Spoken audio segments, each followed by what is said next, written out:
Bienvenidos al tema número 101 de nuestro seminario bíblico, profético e histórico. Hoy vamos a terminar de analizar Apocalipsis 9, la cuestión de la quinta y la sexta trompeta del Apocalipsis, que nos describe el mundo del Islam, el mundo árabe, que llevaba a la caída final de Roma en su segunda fase. Entonces, seguiremos con la descripción de las langostas y también de estos ejércitos que Dios describe en Apocalipsis capítulo 9, que es muy detallado y que en cada símbolo nos muestra muy acertadamente cómo en la historia se presentaron realmente estos invasores, estos ejércitos musulmanes. Recuerden que esto fue escrito muchos siglos y más de 1 milenio y medio antes de muchos de los eventos descritos aquí. Y cómo Dios con precisión inspiró a San Juan para escribir esas cosas, para que luego nosotros, que ahora vivimos después de esos eventos, podemos ver cómo se ha ido cumpliendo perfectamente en cada símbolo. Eso nos permite, por un lado, ubicarnos en el tiempo histórico, profético, donde nos encontramos.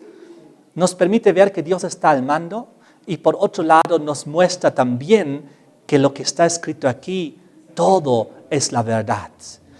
Y que la palabra de Dios del Apocalipsis es la revelación, pues está revelado ante nosotros. Lo podemos entender con exactitud, sin contradicción alguna.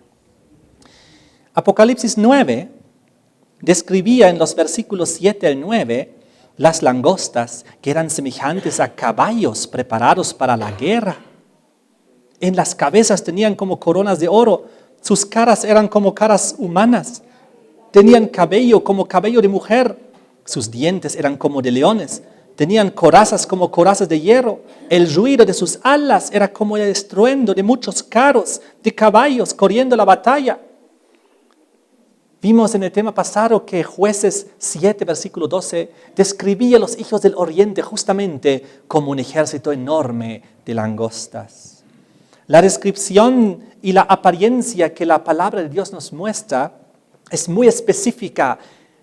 En primer lugar, refuerza el concepto de la caballería en estos ejércitos, hablando y destacando cada vez los caballos, no solamente aquí en la quinta, sino luego también en la sexta trompeta, cuando en el versículo 17 y 16 dice que el número de sus ejércitos y de sus jinetes, y sabemos que jinetes son los que cabalgan los caballos, era 200 millones. El versículo 17 decía, así vi en visión los caballos y a sus jinetes.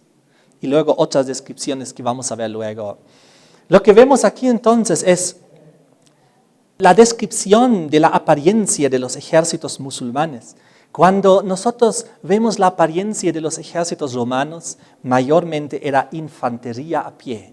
Pero aquí Dios está destacando los caballos y sus jinetes, mostrándonos que estas langostas, esta invasión musulmana era sobre todo mayormente con caballería, dominaba esta imagen. Ahora decía también el versículo que tenían como coronas, dice, en su cabeza, tenían como coronas de oro en el versículo 7. Es muy interesante saber que los jinetes musulmanes tenían en sus cabezas turbantes amarillos o algunos otros cascos dorados. Y esto era aquí la simbología de sus coronas que llevaban, pues para ellos era un motivo de adorno, era un motivo de jactancia. De esta manera los musulmanes estaban como coronados cuando estaban yendo en sus jinetes a las batallas. Dice también el versículo 8 que tenían cabello como cabello de mujer y sus dientes como de leones. Cabellos de mujer. Es muy importante saber que los musulmanes, muchos de ellos tenían los cabellos largos como de mujer y también barbas largas. Además hay que considerar que las mujeres en el Islam tradicionalmente animaban a sus esposos durante las peleas. Es muy interesante. De todas formas, estos cabellos largos eran para ellos un símbolo de virilidad. Era muy importante, esto no tiene nada que ver, no es femenino esto, pues el mismo versículo 8 nos está indicando que sus dientes eran como leones, feroces, y también la descripción de sus caras que encontramos en el versículo 7. Sus caras eran como caras humanas, pues los ejércitos musulmanes tenían caras de hombres. La simbología la que quiere darnos a entender aquí es la gravedad, la firmeza en su propósito de estas personas. Sinónimo de virilidad, dientes de león, feroces, con una meta muy clara y muy precisa. De esta manera, vemos también que los dientes de león, en un concepto quizás un poquito más amplio, en el libro de Joel hay una descripción, y esta descripción en el libro de Joel, capítulo 1, versículo 4 al 6, cuando habla de las langostas y de su minuciosidad en su destrucción, es muy impresionante. Joel 1, versículo 4 al 6, habla de que la langosta comió lo que el revoltón había quedado, etc. Versículo 6, porque pueblo fuerte e innumerable subió a mi tierra, sus dientes son como dientes de león, sus muelas, muelas de león. En ese sentido, muestra justamente también aquí, en la simbología de las langostas, nuevamente el león, pero en la relación a su grande conquista, a la minuosidad de su destrucción. Cuando ellos venían en sus caballos, la descripción de Apocalipsis 9 sigue, en el versículo 9, dice que tenían corazas como corazas de hierro y el ruido de sus alas era como el estruendo de muchos carros, de caballos corriendo la batalla. Ahora aquí, las corazas, muchos caballos dentro de la caballería de los ejércitos árabes musulmanes tenían frecuentemente corazas de hierro en forma ya sea de escamas o de cadenas que protegían a sus caballos. Así que cada símbolo se aplica perfectamente a los ejércitos musulmanes en sus ataques. Y dice aquí también que era el ruido como alas, el estruendo de muchos carros, de caballos corriendo la batalla. Aquí las alas están en la simbología de la velocidad, de la rapidez de sus conquistas. Igualito como nosotros habíamos visto el símbolo del viento y también de las alas en Daniel 7, versículo 6. Por ejemplo, cuando vimos el leopardo con 4 alas de ave, que representaba la velocidad de sus conquistas. Y aquí también este mismo símbolo aparece, las alas, para darnos a entender la velocidad de sus conquistas y reforzado por el concepto de que los caballos corriendo a la batalla. Era impresionante, rápida también las conquistas de los territorios que conquistaron los árabes y el mundo islamista. Entonces vemos aquí toda una descripción muy detallada. Recordemos que en el versículo 5 había dicho que durante la quinta trompeta ellos atormentaban todavía y todavía no mataban como mataron en la sexta trompeta, quitando el último tercio al Imperio Romano, matándolo políticamente, sino en la quinta trompeta todavía refuerza el concepto de atormentarlo, porque el Imperio Romano, mal que bien, todavía seguía en pie, todavía el emperador mantenía el control y todavía protegía en cierto sentido las fronteras o las ciudades. Pero el tormento era tan grande que la gente, mucha gente en Roma Oriental, en el Imperio Bizantino, allá, ellos ansiaban la liberación del yugo papal. Es muy interesante, pero había un dicho en aquella época que utilizaban las personas por la opresión de Roma papal sobre la iglesia griega ortodoxa de Constantinopla. Ellos decían en su dicho: preferimos el turbante turco en el trono de Roma oriental que la tiara papal. Eso decían, porque el tormento por esta situación conflictiva, ellos prefirieron de una vez que tomen Roma oriental y entonces ese tormento acabará. Así fue la situación durante decenas de años, durante siglos. Era tremendo.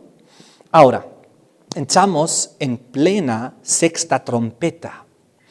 Recordemos un poquito las cosas. El mensaje de Mahoma, cuando él escribió el Corán, era tan poderoso que fue aceptado primero por las tribus árabes, por los bereberes y también por los persas, en una primera fase.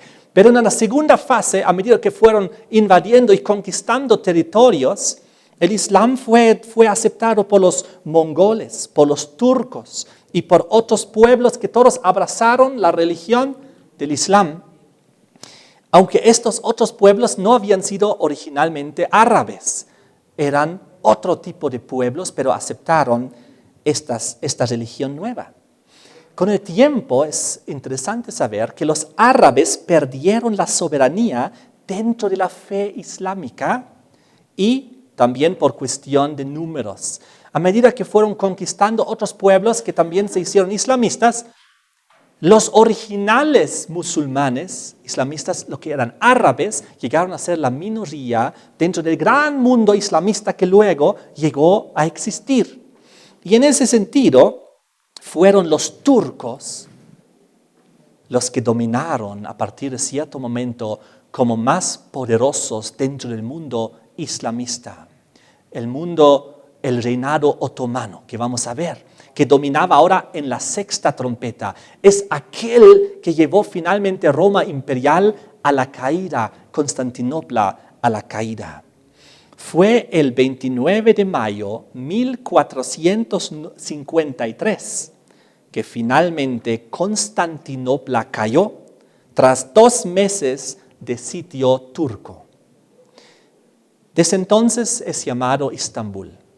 Y ahí básicamente comenzó la descripción de la sexta trompeta. Ya la segunda fase, después, al cabo de la quinta trompeta, al inicio de la sexta, ya haber hecho finalmente caer Roma Oriental y Constantinopla. 1453. Entonces, lo que estamos viendo y lo que veremos a continuación es una descripción muy detallada de la sexta trompeta. El reino otomano, que era la segunda fase del mundo islamista, podríamos decir, el reino otomano, se expandió de una manera conquistando y absorbiendo los países, Albania, la Crimea, Serbia, Croacia, Irak, Azerbaiyán, el Yemen, las regiones en el Cuerno de África, el norte de África, y de esta manera también llegó a conquistar Egipto. Y ahora viene un punto muy importante. El sultán de Turquía se hizo cargo a partir de 1517 del título de califa y llegó a ser el sucesor oficial de Mahoma, con su sede ahora en Estambul. Es decir, el califato turco, que ahora llegaron a adoptar el título de los califas, llegaron a ser los sucesores oficiales de Mahoma, con su sede en Estambul, que hoy en día es la capital de Turquía y la ciudad más grande de Turquía. Entonces, ellos en sus conquistas inclusive penetraron profundamente en Europa y 2 veces, en el año 1529 y en el año 1683, llegaron inclusive hasta las puertas de Viena, que hoy en día está en Austria. Tan profundo eran sus avances y sus ataques que ellos llegaron a resultar. Ocurre que en Apocalipsis 9, vamos a leer ahora la descripción de la sexta trompeta. Versículo 12 en adelante. El primer ay pasó. Y aquí vienen aún 2 ayes después de esto. El sexto ángel tocó la trompeta y oí una voz de entre los 4 cuernos del altar de oro que estaba delante de Dios, diciendo al sexto ángel que tenía la trompeta: desata los 4 ángeles que están atados junto al gran río Éufrates. Y fueron desatados los 4 ángeles que estaban preparados para la hora, día, mes y año, a fin de matar a la tercera parte de los hombres. El número de los ejércitos de los jinetes era 200 millones. Yo oí su número. Así vi en la visión los caballos y a sus jinetes, los cuales tenían corazas de fuego y de zafiro y de azufre, y las cabezas de los caballos eran como cabezas de leones, y de su boca salían fuego, humo y azufre. Por estas 3 plagas fue muerta la tercera parte de los hombres, por el fuego, el humo y el azufre que salían de su boca. Pues el poder de los caballos estaba en su boca y en sus colas, porque sus colas, semejantes a serpientes, tenían cabezas y con ellas dañaban. Y los otros hombres que no fueron muertos con esas plagas, ni aun así se arrepintieron de las obras de sus manos, ni dejaron de adorar a los demonios, a las imágenes de oro, de plata, de bronce, de piedra, de madera, las cuales no pueden ver, ni oír, ni andar. Y no se arrepintieron de sus homicidios, ni de sus hechicerías, ni de su fornicación, ni de sus hurtos. Aquí nos muestra que cuando Dios permite que la 6ª trompeta comience a sonar, dice en el versículo 13, el 6º ángel tocó la trompeta y oí una voz de entre los 4 cuernos del altar de oro. Es decir, ¿en qué contexto estamos nuevamente hablando? Contexto del altar, contexto de la presencia de Dios, de la cual también fueron enviados estos 7 ángeles con las 7 trompetas.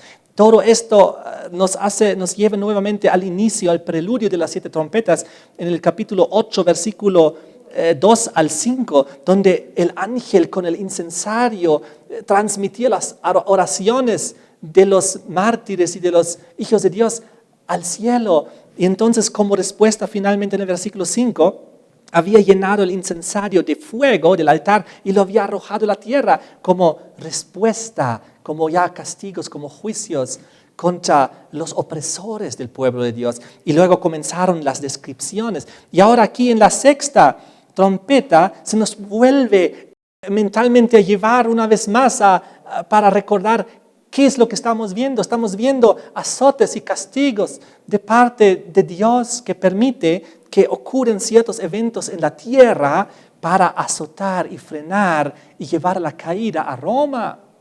Entonces, vamos a seguir analizando lo que está ocurriendo aquí. En el versículo 14 de Apocalipsis 9, decía que el ángel con la trompeta desata a los 4 ángeles que están atados juntos al gran río Éufrates. Aquí estamos hablando de los 4 ángeles juntos al río Éufrates. Éufrates es un lugar geográfico que estaba ahí en Medio Oriente también, muy importante, donde inclusive hoy en día pueblos islámicos están asentados. Hay personas, intérpretes proféticos, que dicen que aquí estamos ahora hablando de los principales sultanes árabes del Imperio Otomano, que tenían sus 4 más importantes sedes en Alepo, Iconio, Damasco y Bagdad. De todas maneras, iremos a una visión mucho más amplia de la cuestión y de la profecía que estamos analizando. Aquí nos habla de 4 ángeles que están atados juntos al gran río Éufrates. En el versículo 15 dice, serán desatados los 4 ángeles.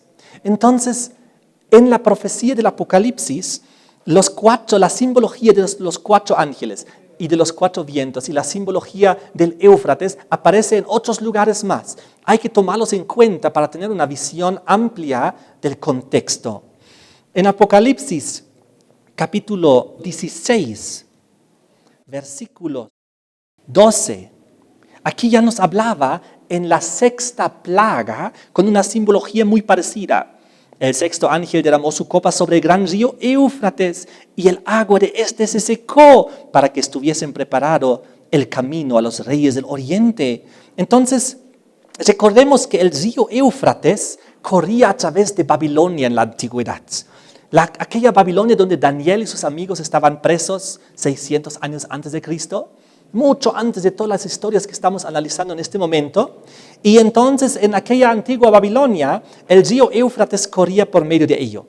Y cuando llegó el rey medo-persa Ciro para conquistar Babilonia y hacer caer a Babilonia, y finalmente el pueblo de Dios llegó a estar en libertad y pudo retornar a sus tierras para reconstruir el templo, Cuando llegó el rey Ciro, él hizo secar el río Éufrates. Y Ciro había venido del oriente. Entonces, todo el Apocalipsis toma esta ilustración para ilustrar también, como acabamos de ver, la sexta plaga, que es ya casi último evento antes de Jesucristo retorne. Casi último evento antes del rescate del pueblo de Dios y de poner fin a la gran Babilonia espiritual y simbólica que describe el Apocalipsis. Ahora, Apocalipsis 17, versículo 1, nos muestra la imagen de Babilonia como la gran ramera, que, según el versículo 15, se sienta sobre muchas aguas, que son pueblos, muchedumbres, naciones y lenguas, dándonos a entender todo este concepto babilónico, espiritual y simbólico del tiempo del fin. La gran Babilonia, que está asentado a nivel mundial en esta simbología. Aquella Babilonia final que Dios también la hará caer para nuevamente rescatar a su pueblo del opresor. Y nuevamente con la simbología de hacer secar el Éufrates, tal como fue hace 2600 años atrás, solo que esta vez en una manera simbólica, espiritual, una dimensión simbólica que vamos a ver. De todas maneras, ¿por qué es tan importante que el río Éufrates se seque para que ahí sean desatados los vientos? ¿Qué era la importancia del río Éufrates para Babilonia? Ya sea en la antigüedad como también en la Babilonia espiritual y simbólica del tiempo del fin. Éufrates, el río, era la arteria vital de Babilonia. Igual como otras grandes ciudades estaban asentados sobre grandes ríos, también Babilonia estaba asentado sobre un grande río que era Éufrates. Y este Éufrates era la arteria vital para Babilonia. Por un lado, para el comercio, pues ahí todos los barcos, el comercio se podía mover y las riquezas podían aumentar para Babilonia. Y por otro lado, la arteria de vida del Éufrates, la conexión al mundo. Porque gracias a esa arteria podía tener conexión con muchos otros lugares del mundo. Ahora, cuando Apocalipsis nos describe finalmente en el Apocalipsis 18 la caída final de Babilonia, de la Babilonia simbólica espiritual del tiempo del fin, también habla que la gente se lamentará por la caída de Babilonia y por la caída de su comercio, por la destrucción de sus riquezas, porque ya no habrá y ya no hay prosperidad. Todo eso lo pueden leer en Apocalipsis 18, 11 al 18. Toda una descripción larga de los lamentos cuando Babilonia finalmente caiga, porque colapsó también su riqueza, su comercio, su prosperidad y todo su orgullo. Entonces, de alguna manera estamos viendo que el Éufrates tenemos que ver en Apocalipsis de una manera muy amplia en la simbología para entender lo que significa. Pero ahora lo vamos a completar este entendimiento. Aquí estamos analizando Apocalipsis 9. Y Apocalipsis 9 habla de 3 plagas. Aquí en la sexta trompeta. Volvemos aquí, Apocalipsis 9, versículo 18. Por estas 3 plagas fue muerta la tercera parte de los hombres, por el fuego, el humo y el azufre que salían de su boca. Aquí nos está hablando que en la sexta trompeta hay 3 plagas, fuego, humo y azufre, y una tercera parte de los hombres es muerto cuando en el río Éufrates son desatados 4 ángeles. Ahora, sigamos analizando. En otra visión, en el capítulo 7 de Apocalipsis, versículo 1 al 3, habíamos visto, esto ya hemos estudiado en el seminario, que había 4 ángeles en los 4 ángulos de la tierra que detenían los 4 vientos de la tierra, también para soltarlos, para traer la destrucción final sobre la tierra que culmina en las 7 plagas postreras. Entonces, lo que estamos viendo es que en la sexta trompeta de Apocalipsis 9 se desatan 4 ángeles. ¿Dónde? Solo en el río Éufrates. Mientras que cuando hablamos luego de desatar los 4 ángeles de Apocalipsis 7, versículo 1, ya nos habla de la totalidad en los 4 ángulos de la tierra. Cuando habla de Apocalipsis 9, en la sexta trompeta, de los 4 ángeles que son sueltos en Éufrates, nos habla geográficamente limitado algo. Y luego cuando habla de Apocalipsis 7, 1, de los 4 ángeles en el fin que serán sueltos, donde se desencadenan las 7 plagas finales, habla del mundo entero.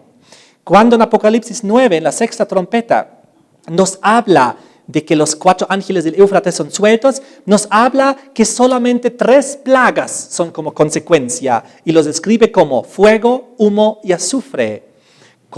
Pero cuando luego en la séptima trompeta se desencadenan los 4 ángeles en los 4 ángulos de la tierra y se desencadena Apocalipsis 16, las 7 plagas postreras, estamos hablando ya de una cosa mucho más grande.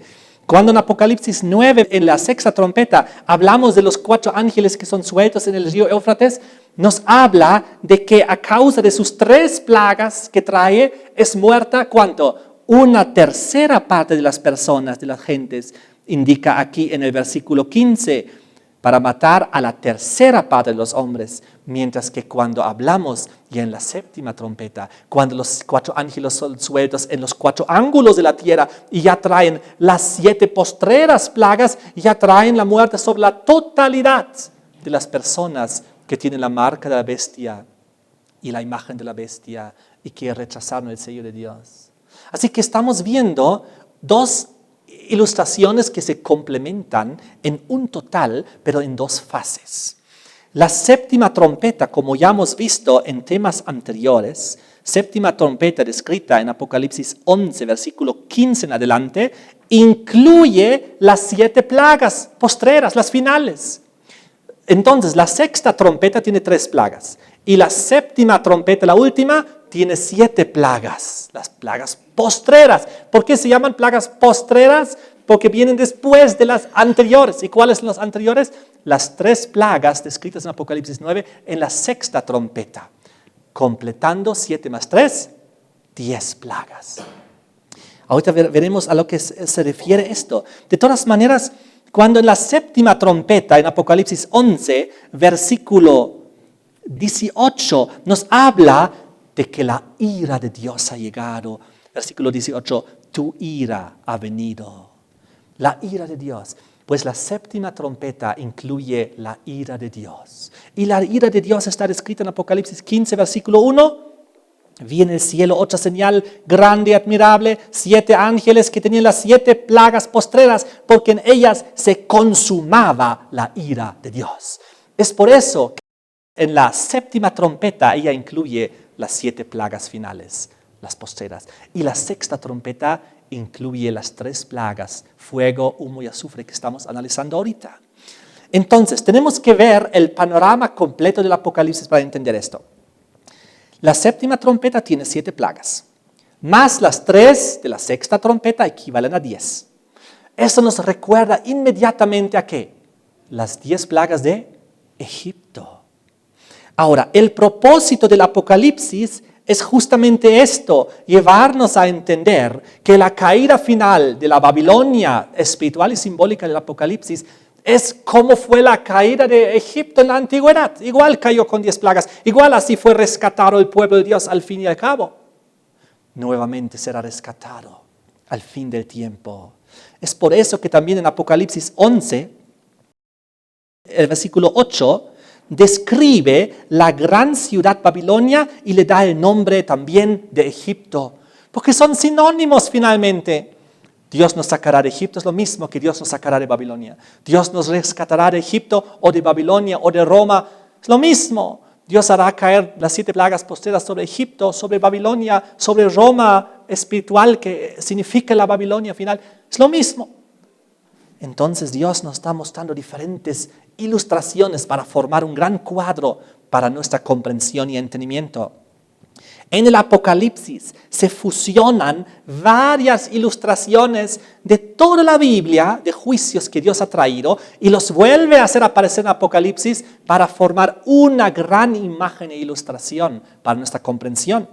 El Apocalipsis fusiona la destrucción del mundo antediluviano, también con la destrucción de Sodoma, con la liberación del pueblo de Egipto y su destrucción, con la caída de Babilonia y el rescate de su pueblo, como también con la destrucción de Jerusalén en el año 70. Muchas tremendas imágenes del pasado, Dios las está unificando en el Apocalipsis en una gran imagen para describirnos que finalmente Roma dominará una vez más en la gran Babilonia simbólica y espiritual, pero finalmente bajo el nombre de Babilonia, y que finalmente caerá y Dios liberará una vez más a su pueblo de la opresión, y entonces Jesucristo volverá. Es lo que está mostrando en el Apocalipsis. Pero ahora tenemos que entender un poquito más preciso en Apocalipsis 9, en el versículo 14, cuando el sexto ángel toca la trompeta y dice, desata a los 4 ángeles que están atados junto al gran río Éufrates. Soltar los 4 ángeles era un ataque a la arteria de vida de Babilonia, de la Babilonia espiritual, de la Roma espiritual del Apocalipsis. ¿Cómo y en qué forma el mundo árabe, musulmán, islamista, le dio un golpe duro a la arteria de vida, aquí simbólicamente representado, de Roma? Vamos a verlo. La caída de Roma oriental, ¿qué es lo que pasó cuando finalmente los otomanes, cuando finalmente hicieron caer a Roma oriental, a Constantinopla, cuando finalmente el tercer tercio se derrumbó y le fue quitado y murió políticamente Roma oriental? ¿Qué pasó? Cuando esto ocurrió, la caída de Roma oriental, los islamistas sujetaron a Roma occidental, a los territorios cristianos papales, a una dependencia económica del califato islámico. Vamos a ver esto ahora lo que significó.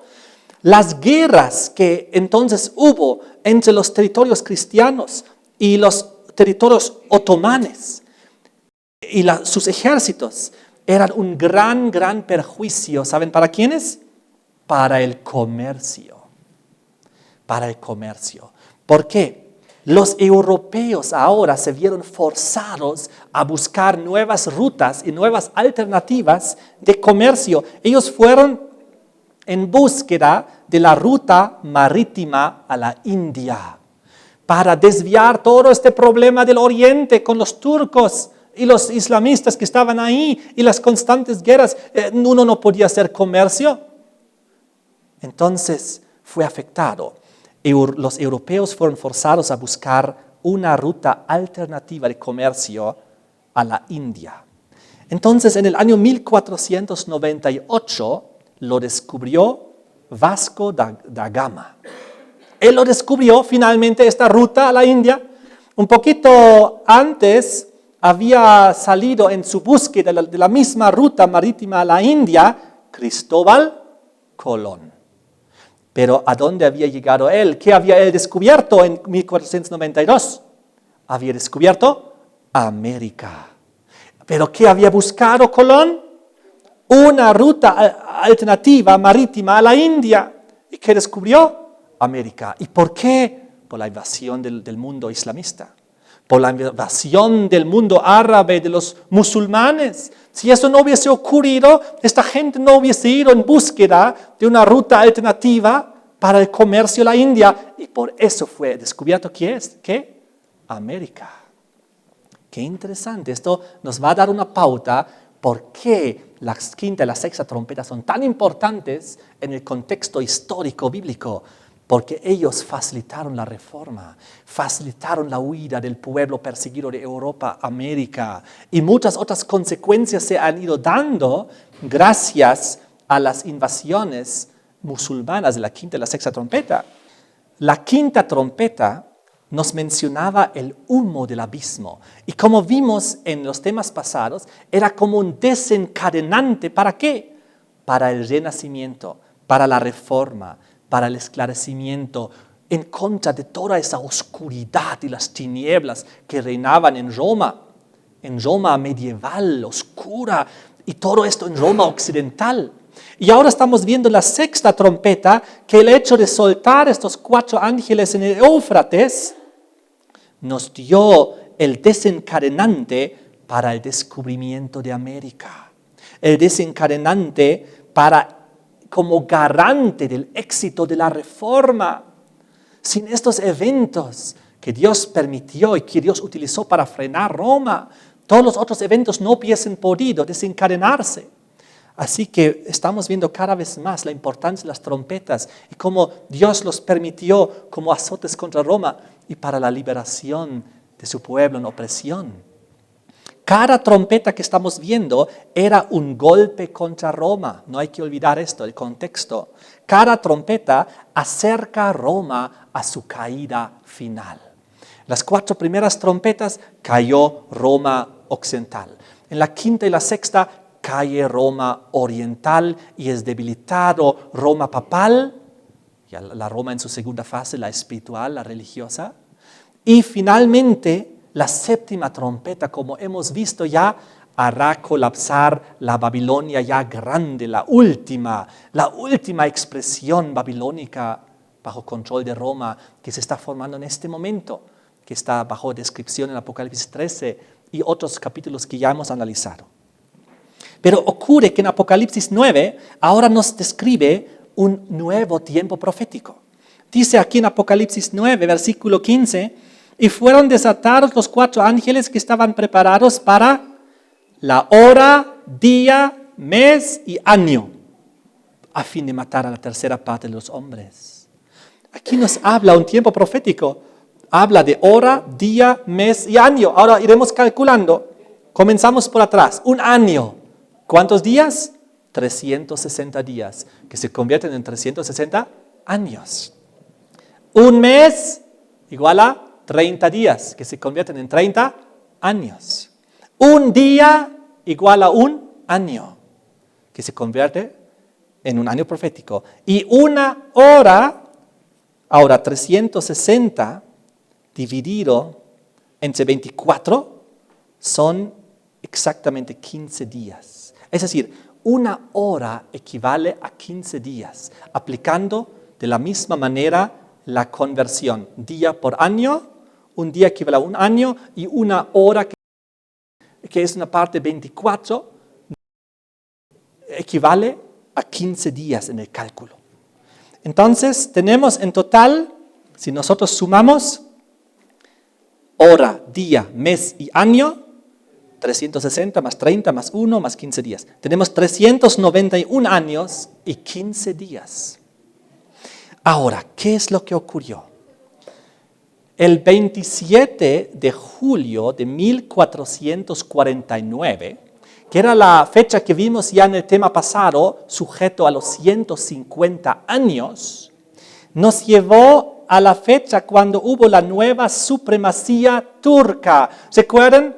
Los turcos llegaron a Constantinopla al cabo de los 150 años y entonces murió el emperador bizantino y no tuvieron valor de elegir un nuevo emperador y pidieron autorización al gobernante, al califa turco y le pidieron por favor autorización para entronizar un nuevo emperador.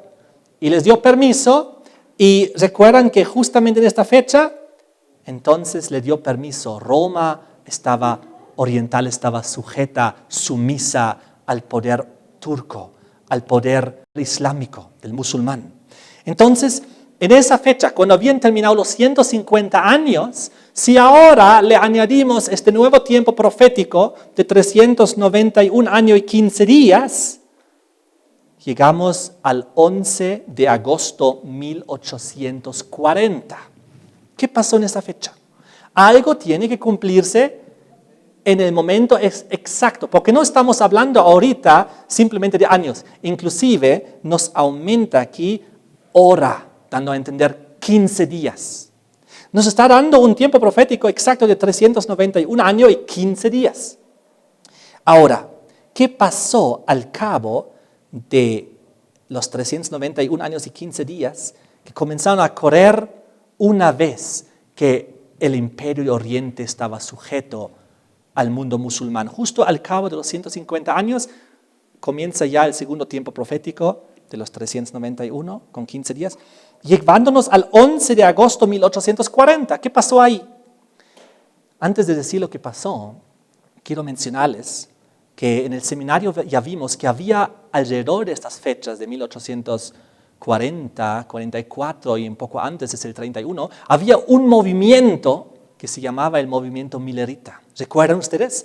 Que esperaban el retorno de Cristo para 1844. ¿Recuerdan ustedes?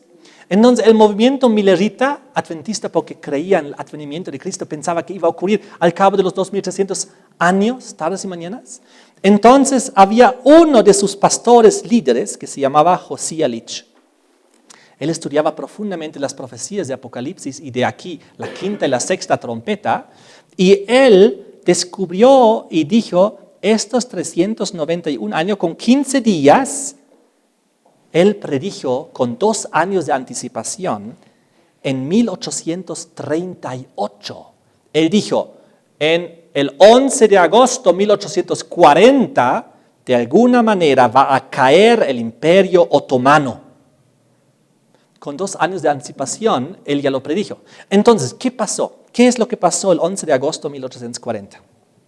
Justo el 11 de agosto de 1840, justo tras 391 años y 15 días, calculando desde el 27 de julio de 1449, cuando Roma Oriental se sujetó a la autoridad de los musulmanes.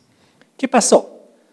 Justo el 11 de agosto de 1840, los turcos se sometieron, el sultán otomano se sometió voluntariamente a los aliados europeos y perdió su independencia.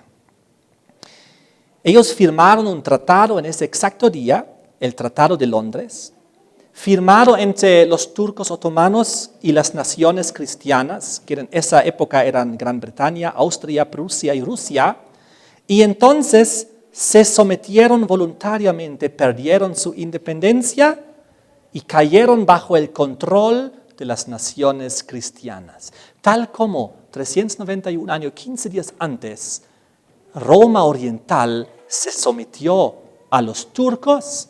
Ahora, al cabo de este tiempo, los turcos se sometieron a las naciones cristianas. El periódico London Morning Herald lo describió así. Observó que el sultán ha quedado reducido a la condición de títere. Qué interesante. Un cumplimiento exacto. Pero para una segunda aplicación, vale mencionar también que recuerden ustedes que pocos años, 4 años después de que el imperio de Oriente se había sometido al mundo musulmán, ¿se acuerdan ustedes? 4 años después vinieron los turcos, rodearon la ciudad de Constantinopla y la hicieron caer y cambiaron su nombre de Constantinopla en Estambul. Eso fue 4 años después, en el año 1453. Y eso es la fecha de la caída misma del imperio bizantino, el imperio romano de Oriente, 1453. Si nosotros comenzaríamos a calcular desde esa fecha los 391 años, ¿saben a qué fecha llegaríamos? A 1844. Es muy interesante cómo aquí Dios ha puesto tiempos proféticos para llevarnos al contexto, ya dentro del fin, el contexto del juicio final, el contexto del movimiento millerita que estaba comenzando a proclamar el mensaje de los 3 ángeles. Y también esto fue un poquito tras la caída de Roma papal, su herida mortal en 1798, cuando comenzó el tiempo del fin. Ya hemos visto todo en el seminario. Así que ahora hemos visto este tiempo profético que Dios había designado al mundo islamista. Sucede que en la descripción de Apocalipsis 9 encontramos en el versículo 17 y 18 la descripción detallada de los ejércitos de los musulmanes en su conquista, en su segunda fase, en su fase turca. Vamos a verla. Versículo 17. Así vi en visión los caballos y a sus jinetes, los cuales tenían corazas de fuego, de zafiro, de azufre, Y las cabezas de los caballos eran como cabezas de leones. De su boca salían fuego, humo y azufre. Y por estas 3 plagas fue muerta la tercera parte de los hombres, por el fuego, el humo y el azufre que salían de su boca. Ahora, fue en esa época y un poquito antes que se comenzó a utilizar en la guerra por primera vez la pólvora negra, una novedad en Europa. En 1346, por primera vez utilizado en una batalla en Europa. Es cierto que los chinos 100 años antes ya estaban usando, pero en Europa a partir de ese entonces fue utilizado.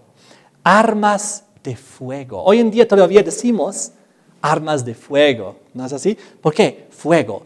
Y lo que ellos utilizaban era la pólvora. Y el ingrediente principal, esencial de la pólvora es el azufre para poder disparar. Fuego, azufre, y cuando esas armas disparaban con la pólvora, había toda una gran cantidad de humo. Así que Dios está viendo aquí, estaba describiendo las armas de fuego que se iban a utilizar ya en el tiempo del fin. Y también aquí, en el contexto de las invasiones, las conquistas de los islamistas, de los musulmanes, cuando invadieron y conquistaron Roma oriental. Es muy interesante, cuando finalmente cayó Constantinopla, ustedes hemos visto en el tema pasado, las muchas veces y los muchos intentos de los árabes, de los musulmanes, de hacer caer a Constantinopla y no lo pudieron lograr, hasta que finalmente los turcos lo lograron. ¿Y cómo lo lograron? Gracias al fuego, el humo y el azufre, porque ellos utilizaron en la conquista final de Constantinopla los cañones.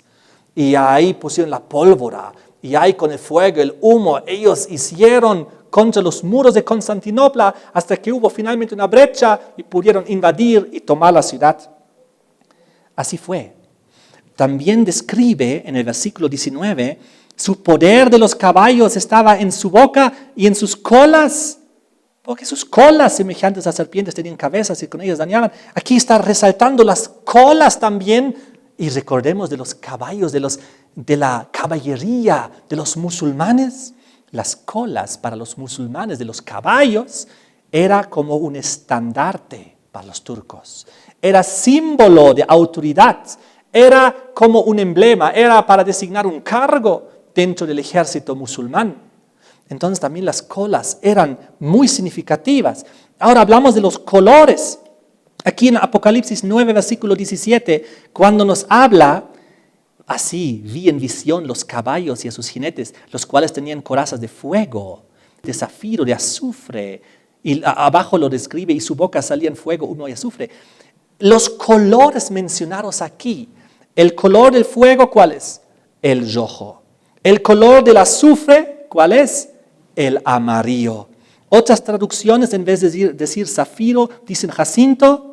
Entonces aquí el color, estamos hablando del violeta o del escarlata. Estos 3 colores, rojo, amarillo y también en una segunda importancia violeta, escarlata, eran los colores utilizados en los escudos de armas, en las banderas, en los uniformes de los ejércitos otomanos, de los turcos. Justo los mismos colores. Entonces, recuerden ustedes que hemos visto en el seminario, cuando vimos Apocalipsis 13, Apocalipsis 12, la tierra ayudó a la mujer. ¿Recuerdan?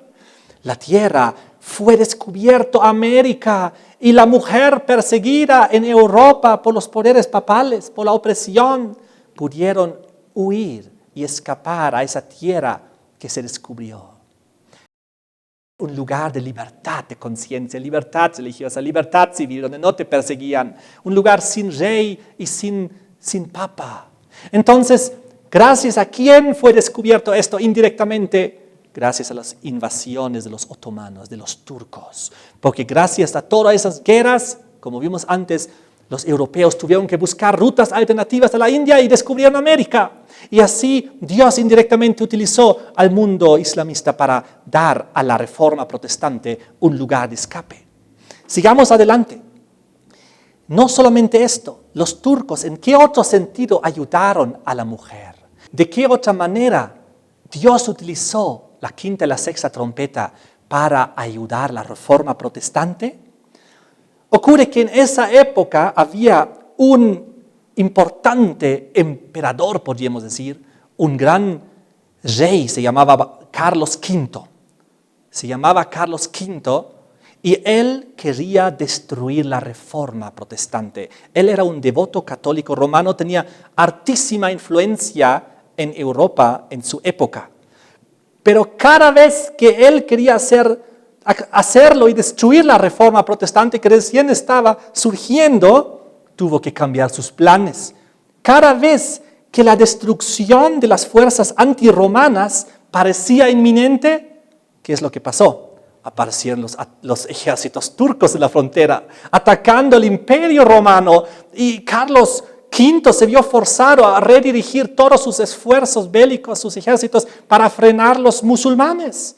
Y no pudo llegar a cumplir su fin de destruir la reforma que estaban haciendo en 1517 con Lutero. Entonces, varias cosas sucedieron, ya sea los ejércitos turcos aparecieron en la frontera y Carlos V tuvo que enviar sus tropas allá, o el mismo rey de Francia, o inclusive el Papa mismo de Roma, estaban celosos por el poder del emperador Carlos V, y entonces había guerras internas, guerras entre ellos. El rey de Francia, el Papa mismo, guerreaban contra Carlos V, y a veces el rey de Francia o el Papa mismo buscaron el poder de los ejércitos musulmanes para apoyarlos a luchar contra Carlos V.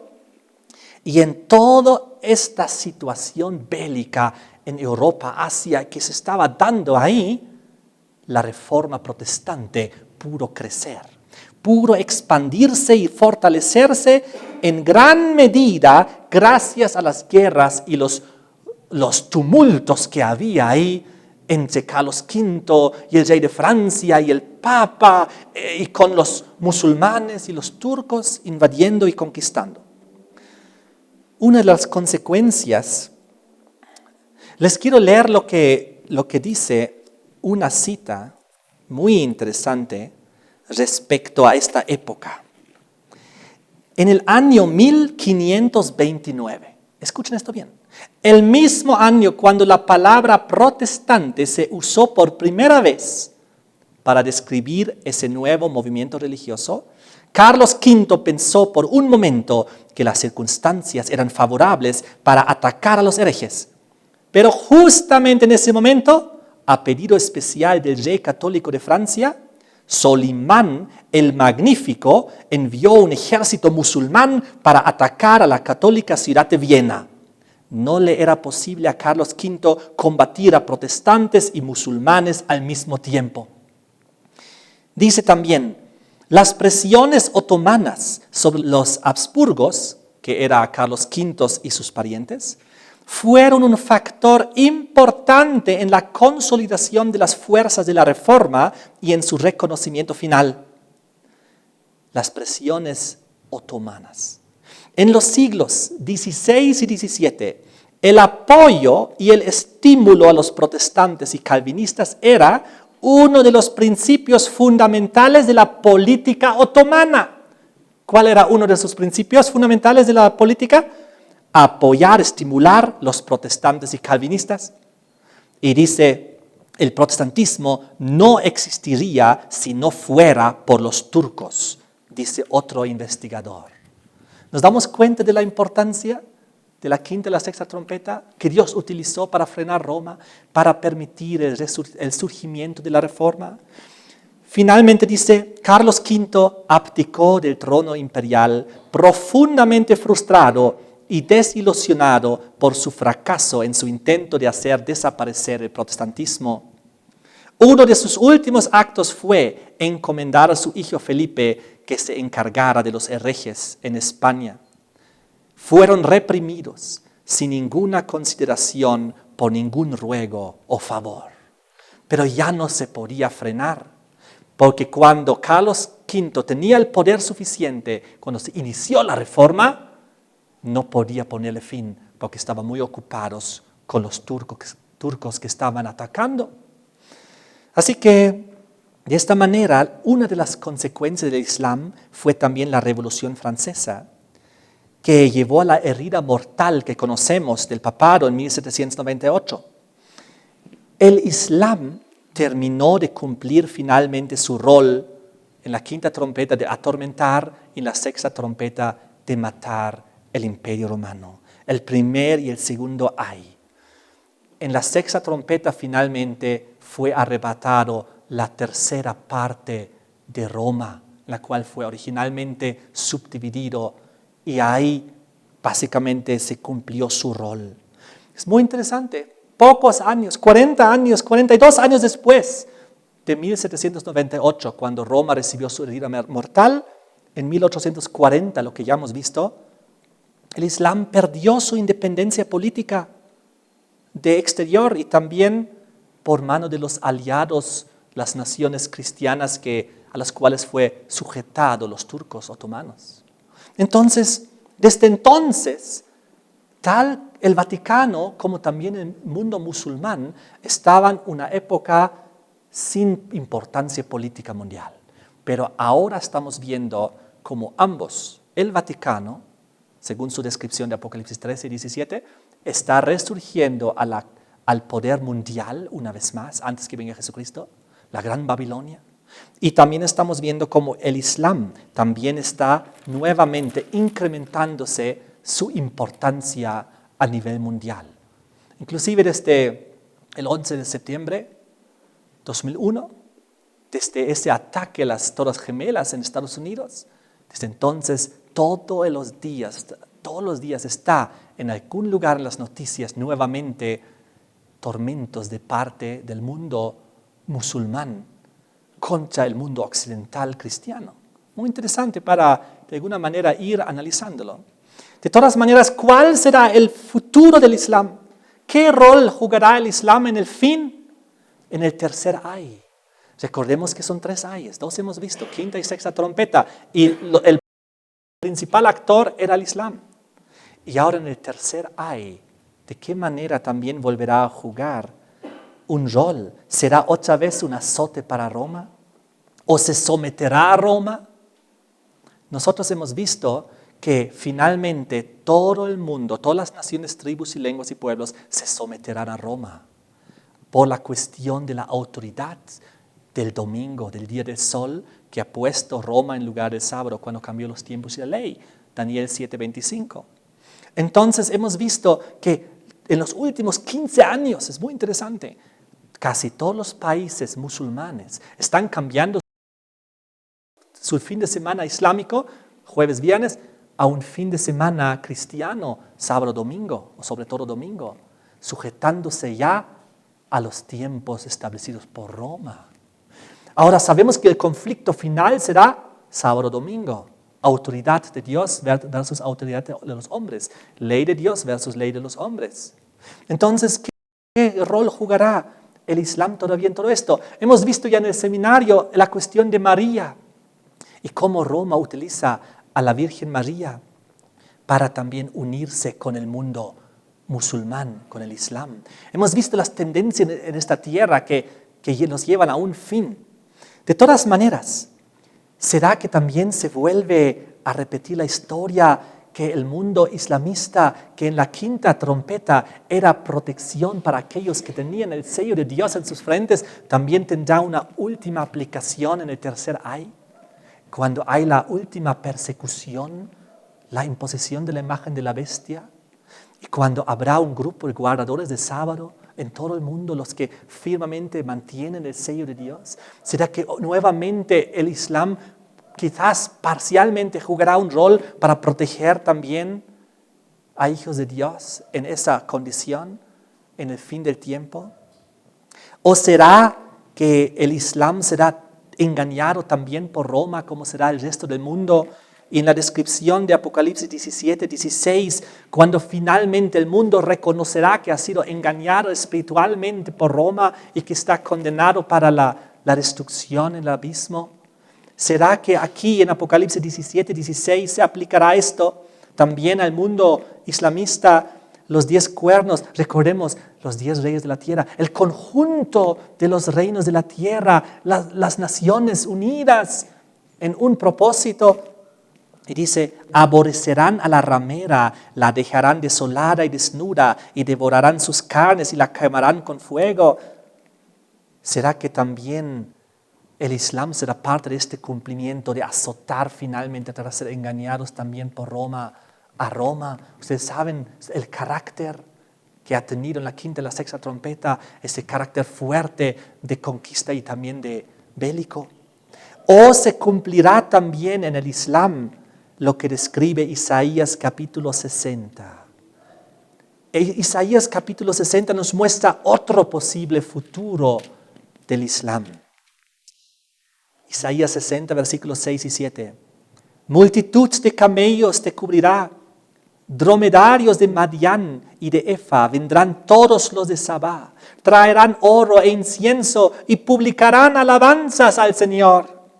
Todo el ganado de Cedar será juntado para ti, carneros de Nebaiot te serán servidos, serán ofrecidos con agrado sobre mi altar y glorificaré la casa de mi gloria. Aquí nos muestra una entrega al Mesías manso y humilde de corazón. ¿Cuál será el rol final del Islam en el tercer ay? Yo pienso que ambos escenarios ocurrirán, porque sabemos que Dios tiene su pueblo en toda Babilonia. Salite ya, pueblo mío, de Babilonia, en todas las instituciones religiosas de la tierra. También en el mundo islam Dios tiene muchísimos hijos que también se unirán a las filas de la verdadera adoración en el tiempo del fin y serán parte del remanente, parte de la proclamación de los 3 ángeles con el sello de Dios en sus frentes. En ese sentido, el mundo entero se dividirá y también en cada religión y en cada institución religiosa habrá remanente de parte de Dios que saldrá de Babilonia una vez que reconozca que este es el sistema final de Roma para oprimir al pueblo de Dios una vez más antes que venga Jesucristo. De esta manera, queridos hermanos, amigos, hemos terminado la quinta y la sexta trompeta. Muy importante conocimiento para entender mejor la historia bíblica y profética, para poder mejor ordenar los grandes actores en el gran conflicto entre el bien y el mal. Y el Islam, como hemos visto, no es nuestro enemigo. El Islam ha sido utilizado para frenar al opresor. Dios lo utilizó en colaboración para frenar al opresor de Roma. De esa manera, qué sorpresas veremos en el futuro todavía. Pero aquí estamos viendo también, gracias a todo este estudio, cómo podemos nosotros también hablar y abrirnos a personas del mundo musulmán islámico, mostrándoles su importancia en la historia y el rol que Dios le ha asignado también para ayudar al pueblo de Dios. Amén. Muchas gracias por ver este video. En este enlace puede ver el siguiente video y en este enlace donde dice navegando del pasado al futuro.net está nuestra página web donde puede encontrar todo este seminario bíblico, profético e histórico. Ahí va a encontrar también para compartir con sus amigos y a través de las redes sociales todos los videos y también el audio y también los textos por escritos. De esta manera, que Dios te bendiga y comparte estos videos para que muchas más personas puedan conocer al Señor y la verdad profética y bíblica.